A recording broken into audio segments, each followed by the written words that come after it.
إن الحمد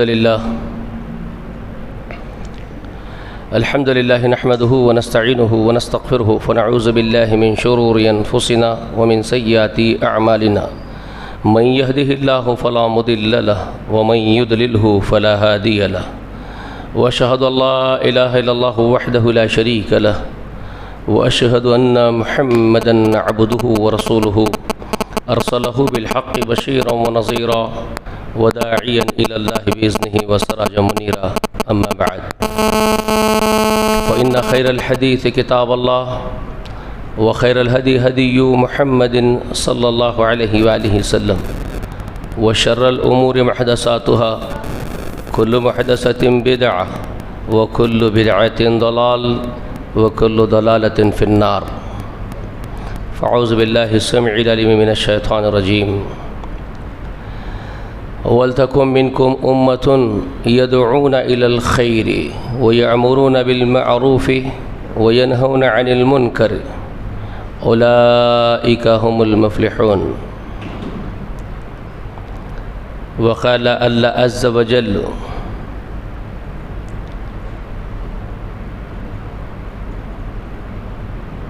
يا أيها الذين آمنوا أطيعوا الله وَأَطِيعُوا الرَّسُولَ وَلَا تُبْطِلُوا أَعْمَالَكُمْ۔ ہر قسم کی تعریف، حمد و ثنا، بڑائی و بزرگی اللہ جل جلالہ و جل شانہ کے لیے لائق و زیبا ہے۔ درود و سلام ہو تمام انبیاء و تمام مرسلین پر، خصوصاً اللہ کی انگنت رحمتیں و برکتیں نازل ہو نبی آخر الزمان محمد رسول اللہ صلی اللہ علیہ وآلہ وسلم پر۔ اللہم صلی علی محمد وعلی آل محمد وبارک وسلم۔ آدم علیہ السلام کو اللہ تعالی نے ایک خلیفہ قرار دیا، جانشین۔ مفسرین نے اس کے معنی لکھے ہیں کہ جانشین یا تو آدم سے پیدا ہونے سے پہلے زمین پر ایک مخلوق تھی جس کو زمین کا اقتدار حاصل تھا، وہ جن تھے، تو جنوں سے ان کا اقتدار چھین کر کے اللہ تعالیٰ آدم کو اس مقام پہ رکھنا چاہتے تھے، تو اللہ تعالیٰ نے شاید اس معنی میں کہا ہو خلیفہ کہ جنوں کی خلافت انسانوں کے سپرد کی جائے گی، یا یہ ہو سکتا ہے کہ یہ خود آپس میں ایک دوسرے کے خلافت پر فائز ہوتے ہیں۔ انسان سابقہ پیڑھی اپنی جانشین آنے والی پیڑھی کو بناتی ہے، ایک پیڑھی گزرتی ہے تو اس کے بعد جو چھوٹے بچے بڑے ہو کر کے جوان ہو کر کے اقتدار اپنے ہاتھ میں لیتے ہیں اور وہ پرانے بوڑھے ہو کر کے دنیا سے نکل جاتے ہیں، تو ان کی خلافت یہ پیڑھی اپنے ہاتھ لیتی ہے، تو اس معنی میں خلیفہ کہا ہو۔ یا پھر ایک معنی یہ بھی لکھے گئے ہیں کہ اللہ رب العالمین جو احکامات شرعی، جو قوانین بندوں کے لیے، انسانوں کے لیے پسند کرتا ہے، یا مخلوقات کے لیے، جن اور انس کے لیے اللہ تعالیٰ نے جو قانون پسند فرمایا ہے، اس کو یہ زمین کے اوپر امپلیمنٹ کرنے کی، اس کو نافذ کرنے کی، اس کی دیکھ ریکھ کرنے کی ذمہ داری لیں گے۔ اس معنی میں ان کو خلیفہ کہا ہو۔ واللہ اعلم، اللہ سب سے بہتر جاننے والے ہیں۔ تو ایک بات تو یہ معلوم ہوئی کہ ہر حیثیت سے ذمہ داری کا احساس، چاہے کسی معنی میں ہو، اگر یہ معنی میں لیا جائے کہ انسان جنوں کا خلیفہ ہے تو کس معنی میں ہوا؟ جنوں کو اسی بات کا حکم تھا کہ اللہ کے سوا کسی کی بندگی نہ کریں۔ وما خلقت الجن والانس الا لیعبدونی، ہم نے جنوں کو بھی پیدا نہیں کیا نہ انسانوں کو پیدا کیا، دونوں کو پیدا کرنے کا مقصد عیاں کر دیا اللہ نے ان دونوں مخلوقات کو، جن اور انس کو پیدا کرنے کا مقصد اس کے سوا نہیں ہے الا لیعبدونی، الا یہ کہ وہ صرف میری ہی غلامی کرے، میری بندگی اور غلامی کرنے کے لیے ہی میں نے ان کو پیدا کیا ہے۔ اللہ نے اپنی بندگی کے لیے پیدا کیا اور اپنے غلام بنایا، تو غلام آزاد کیوں کر ہو سکتا ہے؟ ایک سب سے بڑا سوال یہاں اٹھے گا کہ غلام آزاد کیوں کر ہو سکتا ہے اور کیسے ہو سکتا ہے؟ پھر وہ غلام کیسے رہے گا اگر آزاد ہو جائے گا؟ اگر وہ آزاد ہو جائے تو پھر وہ غلام نہیں ہے، اگر وہ غلام ہے تو آزاد نہیں ہے، دونوں متضاد ہے الفاظ۔ مجھے یہ کیوں کہنا پڑ رہا ہے؟ کیونکہ میں دور حاضر کے نئے فتنوں میں ایک فتنہ انگیزوں کی زبانوں سے یہ باتیں سن رہا ہوں کہ اسلام کی پابندیوں سے آزاد کرنا چاہیے لوگوں کو۔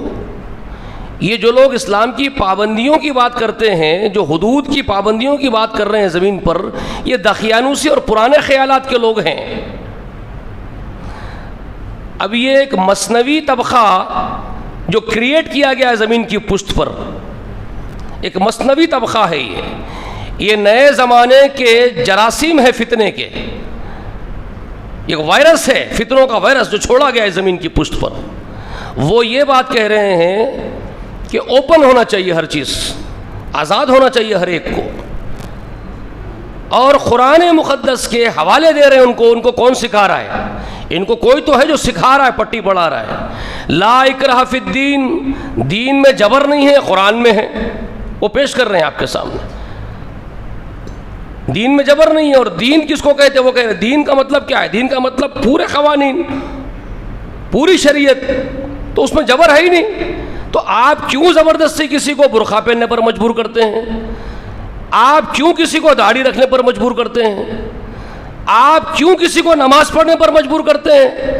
آپ کیوں کسی کو روزہ رکھنے پر، زکوٰۃ دینے پر مجبور کرتے ہیں؟ جس کا جی چاہے روزہ رکھے، جس کا جی چاہے زکوٰۃ دے، جس کا جی چاہے نماز پڑھے، جس کا جی نہ چاہے نہ پڑھے، اس پر کوئی جبر نہیں ہونا چاہیے، کیونکہ دین میں ہے لا اکراہ فی الدین۔ بات سمجھ میں آ رہی ہے آپ کو؟ نہیں سمجھ میں آ رہی ہے؟ دین میں جبر نہیں ہے، یہ کس معنی میں ہے؟ پہلے یہ فتنوں کے کیڑوں کو معلوم نہیں ہے۔ سورۃ البقرہ میں سب سے پہلے اللہ تبارک و تعالیٰ اس آیت سے پہلے، لا اکراہ فی الدین والی اس آیت کریمہ سے پہلے، اللہ رب کبریا نے اپنے وجود کا تعارف کروایا ہے، اپنے اوصاف کا تعارف کروایا ہے۔ واضح بات یہ ہے کہ اللہ تعالیٰ نے اس میں اپنے آپ کو انٹروڈیوس کروایا ہے، اور اس آیت کا نام ہے آیت الکرسی۔ اور یہ وہ آیت ہے، آیت الکرسی قرآن کی وہ آیت ہے کہ جو آپ جس قرآن کی مکمل آیات شمار کرتے ہیں، جی اختلاف کے ساتھ چھوڑ دیجئے، 6666 پہ اتفاق کرتے ہیں، اگر یہ آیات قرآن مقدس کی ہیں تو جتنی آیات قرآن کی ہے ان سب کی سردارہ رسول اللہ نے اس کو قرار دیا ہے۔ سورہ بقرہ کے بارے میں صحیح حدیث ہے، مسند احمد میں ہے اور دیگر کتب حدیث میں ہے کہ سورۃ البقرہ قرآن مقدس کی کوہان ہے، چوٹی ہے، سب سے اونچے اور بلند مقام پر سورہ بقرہ کو رکھا گیا، اور تمام آیات کی سردارہ اس آیت کو رکھا گیا، آیت الکرسی کو، اور اس کو سورۃ البقرہ ہی کے اندر رکھا گیا، جس سے واضح ہو گیا کہ پورے قرآن کا کوہان اور چوٹی یہاں پر پوری ہوتی ہے اس آیت پر، آیت الکرسی پر۔ یہ قرآن کی چوٹی ہے، اور کیوں ہے سبب سمجھ میں آ رہا ہے؟ اگر دماغوں میں گوبر بھرا ہوا نہیں ہے، انسانی بھیجا ہے، تو باتیں سمجھ میں آ سکتی ہیں۔ اللہ سے دعا کرتے ہیں ہدایت کی، اور قرآن مقدس سمجھنے کی کوشش کرتے اور پڑھتے تو شاید اللہ تعالیٰ سمجھا دے ان کو، لیکن فتنے بن گئے اور شریر بن گئے تو اللہ تعالیٰ کی ہدایت نہیں ملے گی. تو قرآن کی چوٹی ہے اور کس وجہ سے ہے؟ کیونکہ اللہ نے اپنا تعارف اس میں پیش کیا ہے، اپنے آپ کو انٹروڈیوس کروایا ہے. اللہ لا الہ الا ہوا، اللہ وہ ہے، اس کے سوا کوئی معبود پوری کائنات میں ہے ہی نہیں. پہلا تعارف اپنا کروایا، میں کون ہوں.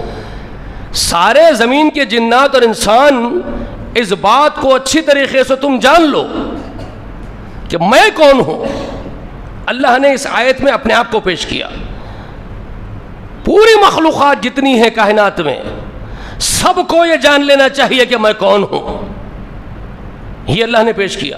اللہ وہ ہے، اس کے سوا کوئی دوسرا معبود ہے ہی نہیں. الحی القیوم، وہی حقیقی زندہ ہے. وہ زندہ تھا، وہ زندہ ہے، وہ زندہ رہے گا، اور وہ حقیقی زندگی اسی کو حاصل ہے. اس کو کسی نے زندگی دی نہیں ہے، اس کی زندگی عطا کردہ نہیں ہے، کسی سے عطیے میں نہیں ملی ہے. اس کی زندگی ذاتی ہے، اس کی زندگی ابدی ہے. جبکہ مخلوقات کو زندگی اس نے عطا کی ہے اور وہ عارضی ہے. جب تک وہ چاہے گا زندہ رکھے گا، جب وہ چاہے گا موت دے گا، جب چاہے گا پھر اٹھائے گا، پھر زندگی دے گا. یہ سارے اس کے اقتدار میں ہیں. زندگی کا پورا اقتدار اس کے ہاتھ میں ہے. وہ کسی کو اس کے اوپر فائز نہیں کرتا، اس کام پہ کسی کو مامور نہیں کیا ہے وہ زندگی اور موت دینے پر.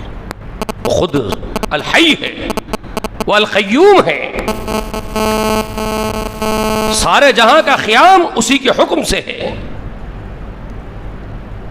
سورج اگر قائم ہے اپنی جگہ کام انجام دے رہا ہے، چاند اگر اپنا کام انجام دے رہا ہے، زمین اگر قائم اپنی جگہ پر ہے، آسمان اپنی جگہ پر اگر قائم ہے، سب اسی کے حکم کے تابع ہیں اور غلام ہیں اس کے حکم کے. اس کے حکم سے ہی سب قائم و دائم چل رہا ہے نظام. جب وہ چاہے درہم برہم کر دے. القیوم ہے.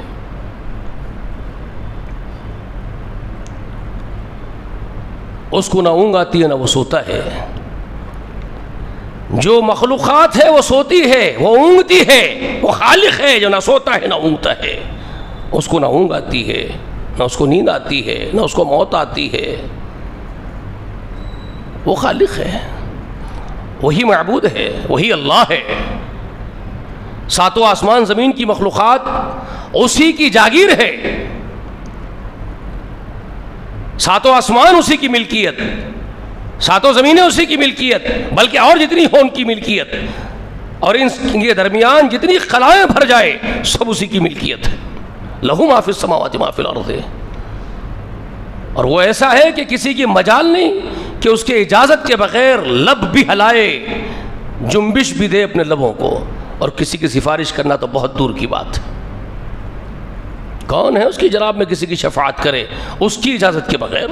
اس کا ایسا رعب اور دبدبا ہے، وہ ایسا بادشاہ حقیقی ہے اور ایسا متکبر ہے اور ایسی شان والا ہے کہ ساری مخلوق کے سامنے تھراتی ہے.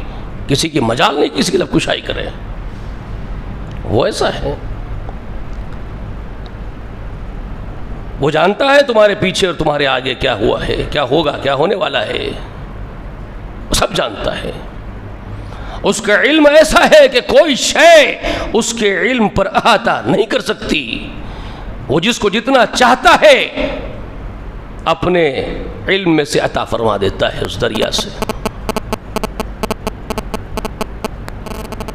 اور سارے جہاں کا تحفظ اور نگہبانی کرنا اس کے لیے کوئی تھکانے والا کام نہیں. تھکاوٹ جیسی کوئی شے اس کے لیے معنی نہیں رکھتی.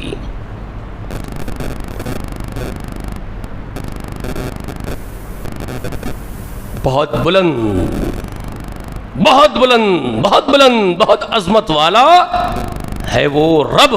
یہ اپنا انٹروڈیوس کروانے کے بعد کہا لا اکرہ فی الدین قد تبین الرشد من الغی. اور پھر واضح اس کے بعد کے الفاظ کیا کہہ رہے ہیں. اسی لا اکرہ فی الدین جو پڑھا یہ نیا فتنے کا کیڑا، اس کو یہ نہیں معلوم ہے کہ اسی آیت کریمہ کے اندر آگے کے لفظ کیا بول رہے ہیں. لا اکرہ فی الدین کا مطلب کیا ہوا؟ یہاں پر اللہ نے اپنا تعارف کر دیا. اور انبیاء سے کہا گیا، خصوصاً محمد رسول اللہ سے خاتم النبیین سے کہا گیا کہ اب جب میں اپنے آپ کو متعارف کر دیا ہوں، میں متکبر بادشاہ ہوں، میں ہی حقیقی معبود ہوں اور میرے یہ اوصاف ہے، تو میں کسی کا محتاج نہیں ہوں نبی محمد صلی اللہ علیہ وسلم۔ آپ پکڑ دھکڑ کر کے میرے مسلمان مت بنائیے کسی کو، آپ جبرن لا کر کے میرے سامنے سجدے میں مت ڈالیے کسی کا سر، کوئی سر نہیں جھکاتا میرے سامنے تو مجھے کسی کی احتیاج نہیں ہے، میں بے نیاز ہوں، یہ مطلب ہے اللہ تعالیٰ کا۔ یہ آپ جبرن کر کے میرے سامنے لا کر کے مت بچھائیے کسی کو۔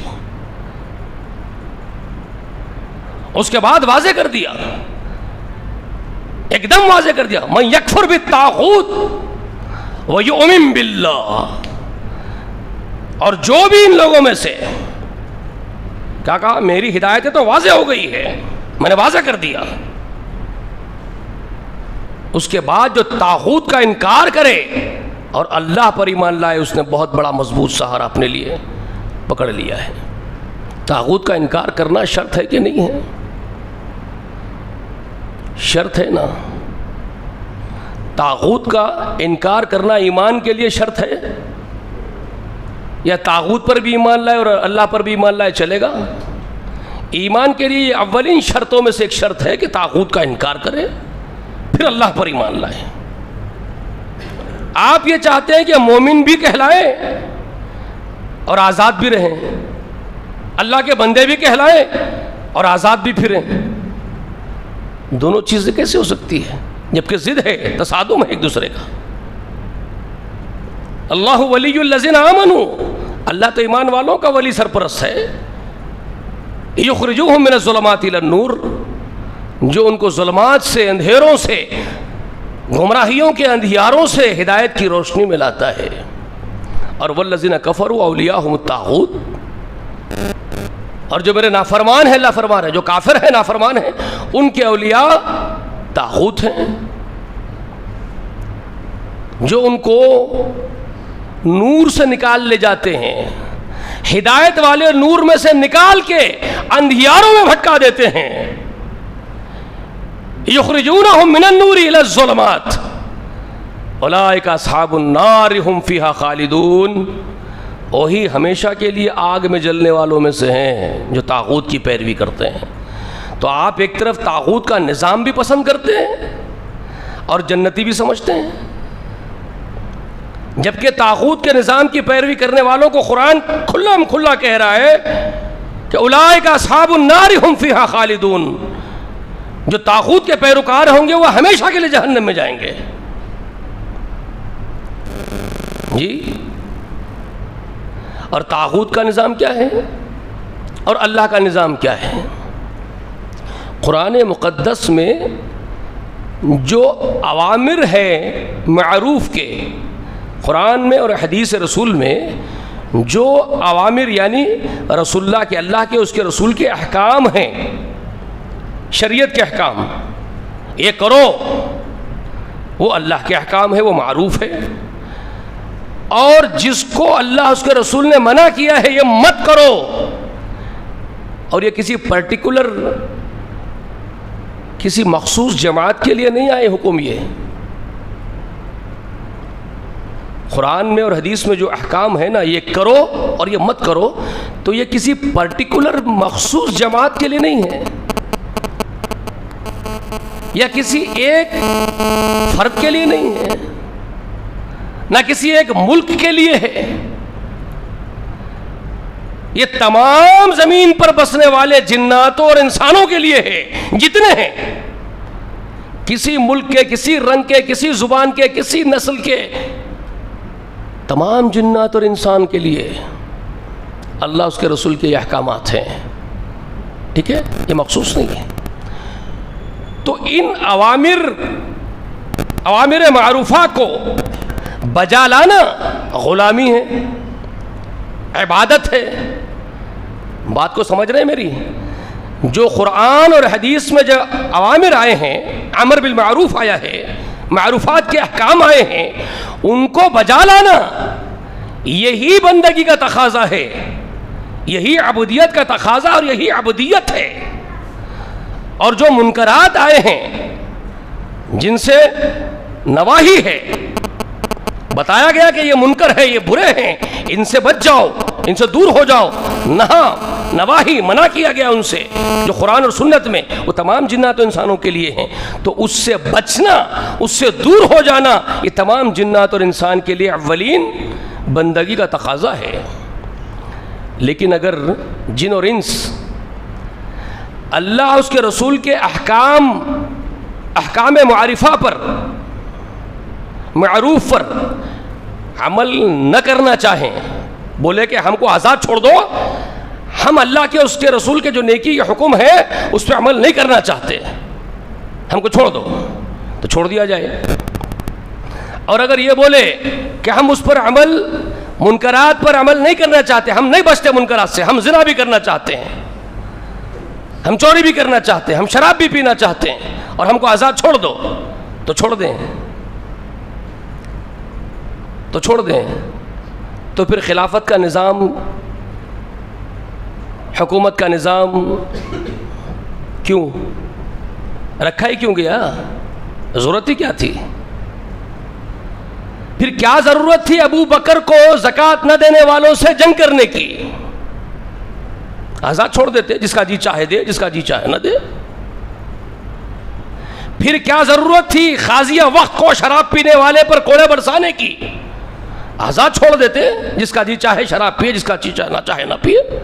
حکم یہ ہے اللہ اس کے رسول کا، باقی آزادی ہے، چھوڑ دیتے. رسول اللہ نے زانیوں پر حد کیوں جاری کروائی سنسار کی؟ تو پھر چھوڑ دیتے رسول اللہ بھی. احکام آ گئے، زنا برا ہے مت کرو، مگر کوئی کر رہا ہے تو آزاد چھوڑ دو، اس کی مرضی، انڈیپینڈنسی ہے، جمہوریت ہے، جس کا جی چاہے عمل کرے، جس کا جی چاہے نہ کرے. پھر کیوں حد جاری کی گئی؟ پھر تو یہ ہونا چاہیے نا، پھر تو تمہاری جمہوریت میں بھی یہ ہونا چاہیے، ہر ایک کے پاس ہونا چاہیے کہ کسی بھی ملک میں چور کو سزا نہ دی جائے. صرف قانون بنا دو کہ چوری برا کام ہے، جھوٹ بولنا، دھوکہ دینا برا کام ہے، اس کے بعد عوام الناس کو آزاد چھوڑ دو، پنشمنٹ کسی کو نہیں ہونا چاہیے. پھر جیل خانے کیوں، سزائیں کیوں؟ چور کو، مجرم کو سزا کیوں دی جا رہی ہے؟ جی مت دو پھر کہیں پر بھی سزا، پورے دنیا میں سزا کا نظام ہی ختم کر دو. کرو گے؟ اپنے نظام کو چلانے کے لیے سارا سسٹم چاہیے، اور رب اعلیٰ و عظیم کو کوئی اختیار دینا نہیں چاہتے، اللہ کو اختیار نہیں دینا چاہتے. تو اختیار مت لے اپنے ہاتھ میں سزا و جزا کا، تو آزاد چھوڑ دے ہم سب کو، اور ہم جو چاہے کریں گے زمین پر. ہم نظام چلائیں گے تو سزا بھی دیں گے، جزا بھی دیں گے. تو چلائے تیرا نظام تو تو نہ سزا دے سکتا ہے نہ جزا دے سکتا ہے، تیرا کوئی کام نہیں ہے. بات سمجھ میں آ رہی ہے؟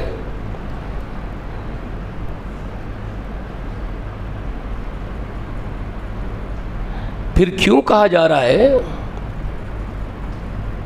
اہل کتاب کو کیوں تباہ کر دیا گیا، کیوں سزائیں دی گئی؟ اور یہ انہی کا کام ہے.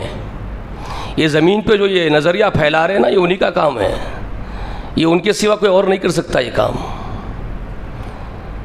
یہ اپنے غلاموں کو تیار کر لیے ہیں، بہت بڑی تعداد میں تیار کر لیے ہیں زمین کی پشت پر، اور یہ کانسیپٹ کو پھیلا رہے زمین پر. بدبخت سزا بھگتتے آئے ہیں ہزاروں برس سے، لیکن یہ کتے کی دم ہے، یہ سیدھی ہونے والی نہیں ہے. یہ کتے کی دم کبھی نہیں سیدھی ہوگی، یہ جہنم کے کیڑے ہیں. یہ آج بھی وہی نظریہ پھیلا رہے ہیں جو ہزاروں برس پہلے سے پھیلا رہے تھے. یا اہل الکتاب لستم علی شیء حتی تقیموا التوراۃ والانجیل وما کیا کہا قرآن کے بارے میں، تورات کے بارے میں، انجیل کے بارے میں. ان کو کہا یا اہل کتاب لستم علی شیء، تم کوئی شے نہیں ہو، کچھ بھی نہیں ہو تم، جب تک کہ تم تورات کو، انجیل کو اور وما انزل الیکم ربکم، اب جب تمہارے رب کی طرف سے تمہاری طرف نازل ہو رہا ہے قرآن، اس کو جب تک کہ تم نافذ نہیں کرو گے تم کچھ نہیں زمین کی پشت پر. اللہ فرماتے ہیں، اللہ فرمانے کہ میری نگاہ میں، میرے نزدیک تمہارا کوئی وقار نہیں، تمہارا کوئی ویلیویشن نہیں، تمہاری کوئی اہمیت نہیں اہل کتاب، جب تک کہ تم تورات کو، انجیل کو اور قرآن کو نافذ نہیں کرتے. قرآن کی آیت ہے، نکال دو نئے فتنوں کے کیڑوں، قرآن سے آیتیں بھی نکال دو، رسول اللہ کی احادیث بھی نکال دو. یہ سب آزادی کے لیے ہو رہا ہے آپ کی. آپ کو یورپین کلچر، امریکن کلچر چاہیے، کرو جو چاہے کرو، زمین پہ دندناؤ. کتنے دن دندناؤ گے؟ اب وقت نہیں رہ گیا ہے کسی کو کچھ سمجھائے.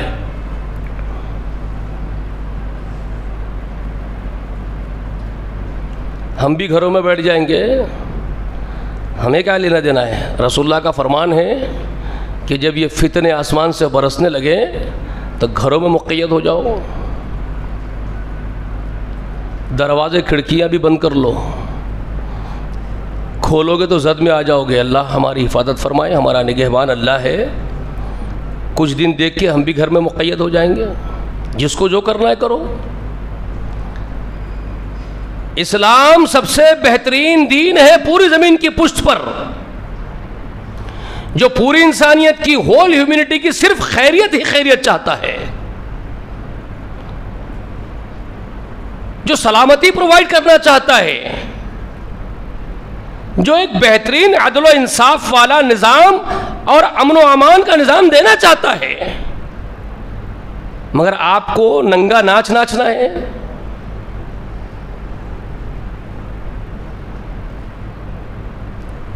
کون کیا کر سکتے ہیں؟ آپ ایک عجیب کھیل کھیل رہے ہیں زمین کی پشت پر. ایک ایسا بھیانک کھیل کھیل رہے ہیں آپ جس کا انجام اتنا بھیانک ہوگا کہ تمہاری روحیں کانپ اٹھیں گی جس وقت وہ انجام دیکھو گے. یہ کھیل اچھا نہیں ہے تمہارا، لیکن کھیلو، ہمیں کچھ نہیں لینا دینا ہے تم سے. ہم نہیں روڈ اٹکائیں گے تمہارے کھیل کے بیچ میں، ہم خروج نہیں کریں گے تمہارے خلاف. ہمیں معلوم ہے رسول اللہ کے احکام ہیں کہ تمہارے خلاف خروج کرنے سے ہم کو منع کیا گیا، تو ہم خروج تو نہیں کریں گے تمہارے خلاف. لیکن دل دکھے گا تو ہم تمہاری اصلاح کے لیے ایسے الفاظ ضرور بولیں گے تاکہ تمہاری اصلاح ہو، تم توبہ کرو. لیکن تم ہماری باتیں سن کر کے توبہ کرنے کے بجائے ہمارے خلاف پروپیگنڈا کرتے پھرو گے زمین کی پشت پر، تو کرو.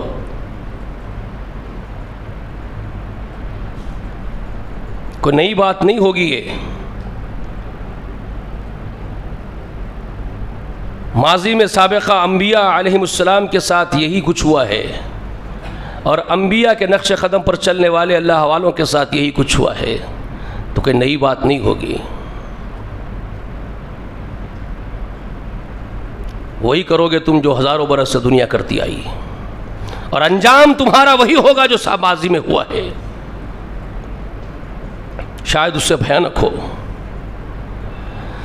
ہم انتظار کریں گے اس ہدایت یافتہ امام کے آنے کا، جس کے آنے کی خبریں ہادی برحق، اماموں کے امام، مرسلین کے امام محمد رسول اللہ نے ہم کو سنائی ہے کہ وہ آئیں گے انشاءاللہ. تب ہم ان کے ہاتھ پر زندہ رہیں گے تو ضرور جا کر کے بیعت کریں گے، اور اس وقت جو کرنا ہے، ان کے جو ہدایات ہوگی، جو حکم ہوں گے وہ کریں گے. اس سے پہلے تو ہم تمہارے خلاف خروج نہیں کریں گے. ہم تو گھروں میں گوشہ نشین ہو جائیں گے. تقدیر یہی ہے. رسول اللہ نے فرمایا کہ مومن کا بہترین مال بکریاں سمجھے گا. مومن اپنی بکریاں ہانکتے ہوئے پہاڑوں میں جانا پسند کرے گا. ہمارا بھی وہی مزاج ہو گیا. آج ہم بدزن ہو چکے ہیں تم سے. ہو سکتا ہے ہم بھی کہیں کسی کونے کھڑے میں جا کر کے بس جائیں. لیکن تم جو کھیل کھیل رہے ہو، ہم پھر چیتاونی دے رہے ہیں تم کو. تم جو گندا کھیل کھیل رہے ہو زمین کی پشت پر، اور تم جس بڑی طاقت کو للکار رہے ہو، یاد رکھو اس طاقت کو للکار کر کے کبھی کوئی سرخرو نہیں ہوا ہے. تاریخ گواہ ہے. جو اس طاقت سے ٹکرایا ہے ملیا میٹ ہوا ہے. تمہارا بھی انجام بہت برا ہوگا، کیونکہ سب سے بڑی طاقت وہی طاقت ہے جو پوری کائنات کو تھامے ہوئے ہے. وہ جب چاہتی ہے کائنات بناتی ہے، جب چاہتی ہے کائنات کو نیست و نابود تہس نہس کر دیتی ہے. وہ طاقت ہے اللہ کی طاقت، وہ قدرت ہے اس کی. تو للکارو تم.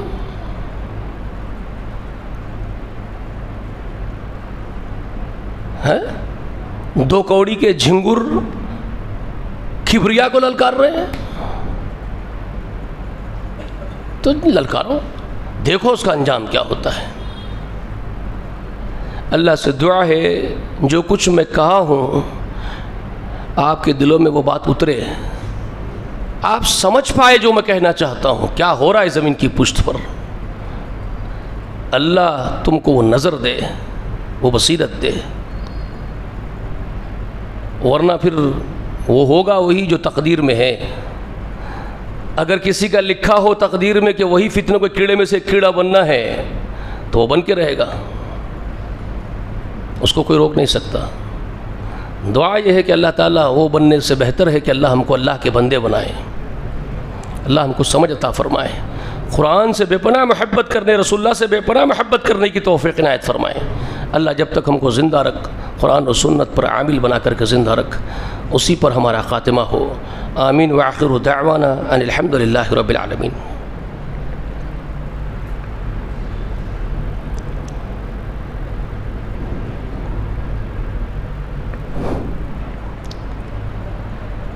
ان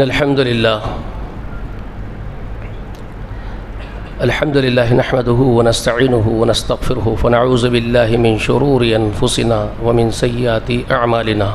من يهده الله فلا مضل له ومن يضلله فلا هادي له. وأشهد أن لا إله إلا الله وحده لا شريك له وأشهد أن محمدا عبده ورسوله أرسله بالحق بشيرا ونذيرا وداعيا إلى الله بإذنه وسراجا منيرا. أما بعد، اعوذ باللہ من الشیطان الرجیم. ان اللہ وملائکتہ یصلون علی النبی یا ایہا الذین آمنوا صلوا علیہ وسلموا تسلیما. اللہم صل علی محمد وعلی آل محمد کما صلیت علی ابراہیم وعلی آل ابراہیم انک حمید مجید. اللہم بارک علی محمد وعلی آل محمد كما باركت على إبراهيم وعلى آل إبراهيم إنك حميد مجيد. وصل على جميع الأنبياء والمرسلين والملائكة المقربين والخلفاء الراشدين المهديين، وسلام على جميع الأصحاب محمد صلى الله عليه وآله وسلم، وسلام على آله وأهل بيته أجمعين. ربنا لا تؤاخذنا إن نسينا واخطأنا، ربنا ولا تحمل علينا إصرا كما حملته على الذين من قبلنا، ربنا ولا تحملنا ما لا طاقة لنا به، واعف عنا واغفر لنا وارحمنا أنت مولانا فانصرنا على القوم الكافرين. ربنا لا تزغ قلوبنا بعد إذ هديتنا وهب لنا من لدنك رحمة إنك أنت الوهاب. رب ارحمهما كما ربياني صغيرا، رب ارحمهما كما ربياني صغيرا، رب ارحمهما كما ربياني صغيرا. ربنا هب لنا من أزواجنا وذرياتنا قرة أعين واجعلنا للمتقين إماما. ربنا آتنا في الدنيا حسنة وفي الآخرة حسنة وقنا عذاب النار. عباد الله رحمني ورحمكم الله، إن الله يأمر بالعدل والإحسان وإيتاء ذي القربى وينهى عن الفحشاء والمنكر والبغي يعظكم لعلكم تذكرون. واذكروا الله يذكركم ادعوه يستجب لكم وَلَذِكْرُ اللَّهِ أَكْبَرُ وَاللَّهُ يَعْلَمُ مَا تَصْنَعُونَ. قُومُوا لِلصَّلَاةِ وَالْمُسْلِمُونَ.